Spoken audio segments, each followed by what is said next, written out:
Salut à tous, c'est Franck de la chaîne, bienvenue sur cette vidéo qui aujourd'hui va parler d'auto-hypnose et d'auto-hypnose active, entre guillemets, là où parfois on peut s'interroger à se dire ok mais là j'ai besoin de me faire une séance d'auto-hypnose, je sais pas, j'ai eu un coup de stress au boulot, j'ai eu une émotion un peu désagréable suite à un coup de téléphone ou une discussion avec quelqu'un et malheureusement je dois rester dans une forme d'action, je dois faire des choses et j'ai pas forcément le temps de me poser, de fermer mes yeux ou en tout cas de me renfermer sur moi un laps de temps parce que bah, je suis encore au boulot, parce que je dois bouger ailleurs, etc. Donc il y a une possibilité de faire qui serait de la transe active avec bien sûr une focalisation mais en gardant les yeux ouverts et même si assez souvent on a pris l'habitude d'avoir une transe les yeux fermés parce que bah, ça nous permet une meilleure focalisation en interne, etc. On peut très bien modifier la Hellman en auto-hypnose pour travailler sur une transe, une mise en transe, une induction euh, qui va nous permettre de continuer d'avoir les yeux ouverts, d'interagir potentiellement dans des choses. Alors bien sûr, vous allez limiter l'ensemble des éléments que vous devez mettre en place.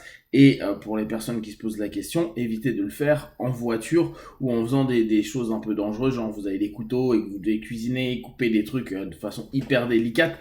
Je suis pas sûr que ce soit la meilleure chose. Bien que après, on peut faire plein de tests. Mais ça, c'est à vos risques et périls. Donc, l'idée dans un premier temps, c'est déjà savoir ce qu'il vous faut à peu près comme temps pour vous, pour un moment vous recentrer, pour apaiser une émotion, pour apaiser une douleur, pour vous réorienter, vous recentrer, etc. Je pense aussi aux hypnos qui, entre deux partenaires, parfois peuvent avoir 5, 10 minutes, un quart d'heure, et se dire, ok, mais là, pendant ce temps-là, je dois en même temps ranger ceci ou faire cela. Et ben, prendre 5 minutes sur une transe un peu active avec donc une limite de temps. Comme ça nous donne clairement une notion d'orientation. N'hésitez pas à mettre votre téléphone, votre montre avec un timer. Et puis là, ça va pas être un travail particulièrement de recherche. Ça va pas être un travail de régression, ça va pas être un travail de discussion de recadrage d'émotions, de pensées ou de sensations. Ça va être un travail de suggestion. Donc là, on va voir l'induction qui est la Hellman au bout du compte et la suggestion. Ça, ce qui est intéressant, c'est de le faire avant de vous mettre dans votre mode. Ok, là, je suis dans ma transe d'auto-hypnose active. Et bah, si je dois être à mon bureau au boulot, je peux être devant mon PC, peut-être taper deux trois trucs ou faire deux trois recherches ou prendre des dossiers sans pour autant que ça me défocalise trop de la suggestion que je suis en train de me proposer. Donc, la première chose toute simple à faire, c'est de vous souvenir de la Hellman.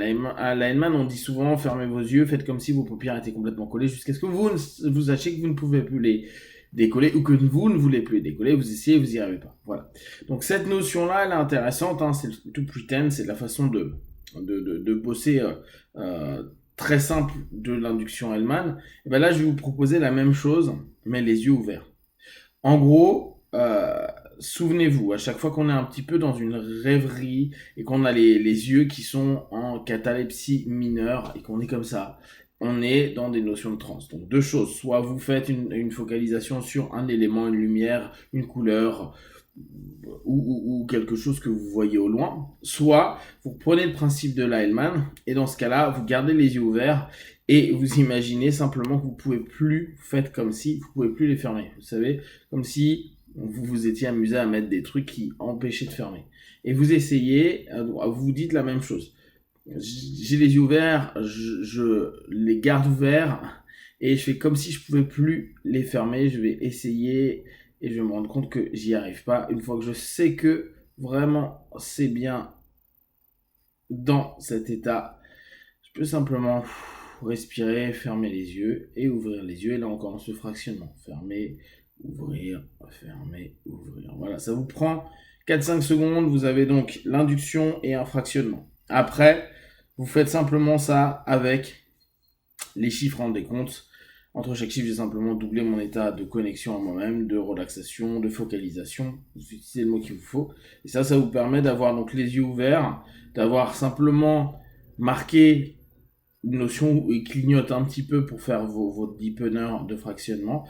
Et après, tout simplement, un décompte à l'intérieur de vous. Et là, vous pouvez garder les yeux ouverts. Et 10, 9, 8, vous faites vous comme vous avez l'habitude de le faire avec vos suggestions. Et après, vous pouvez donc travailler sur votre suggestion. Moi, ce que je vous invite à faire, c'est vraiment travailler sur des suggestions qui sont courtes, qui sont évolutives, qui sont en progression. Parce que évolutive, ça ne veut pas forcément dire grand-chose. Qui sont en progression, de mieux en mieux, encore en mouvement. N'oubliez pas, ne prenez pas vraiment de suggestions d'état fini, mais plutôt de mouvement vers quelque chose constamment. Pour que vous puissiez mettre dans votre subconscient cette notion d'action et de franchir petit à petit des étapes pour être mieux.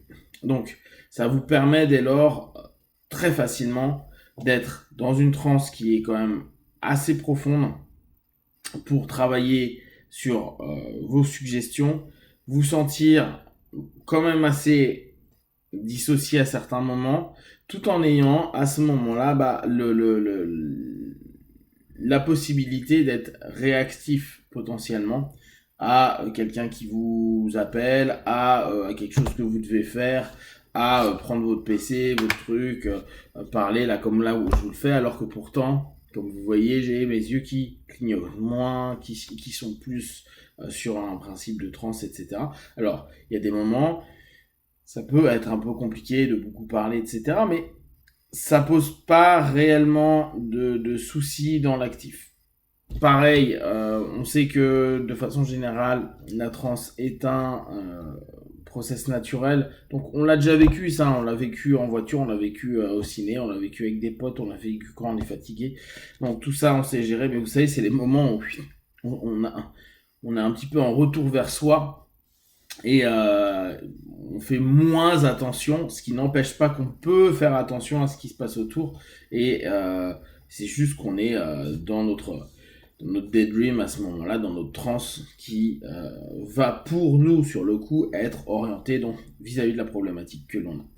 Faites ça 3-5 minutes et vous pouvez le faire à peu près partout. Vraiment, je rappelle, mais c'est très américain, sur cette idée-là, ne le faites pas en voiture, ce n'est pas bien, etc., etc. En gros, ne le faites pas là où vous pouvez avoir du danger. Pour ceux qui veulent le faire, parce que moi je le fais depuis des années, j'ai jamais eu aucun problème avec ça. Je vous avais certainement parlé je vous en ai parlé dans certaines vidéos. Le seul truc que j'avais trouvé très bizarre, à certains moments ça m'est arrivé assez rarement, heureusement, c'était la distorsion de vitesse. J'avais des notions en moto où j'avais l'impression que tout allait lentement, à tel point que je pensais que c'était ma moto qui déconnait en termes de compteur, alors qu'en réalité c'était juste que j'avais une distorsion de vitesse.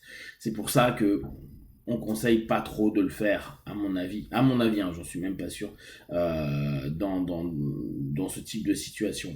Voilà, donc vous pensez bien, vous préparez en amont l'objectif que vous allez bosser, le temps que vous allez vous donner. Vous faites très simplement le tout pretend, faire comme si les paupières, ce coup-ci, ne se fermaient pas, à l'inverse de ne s'ouvraient pas dans l'Hellman.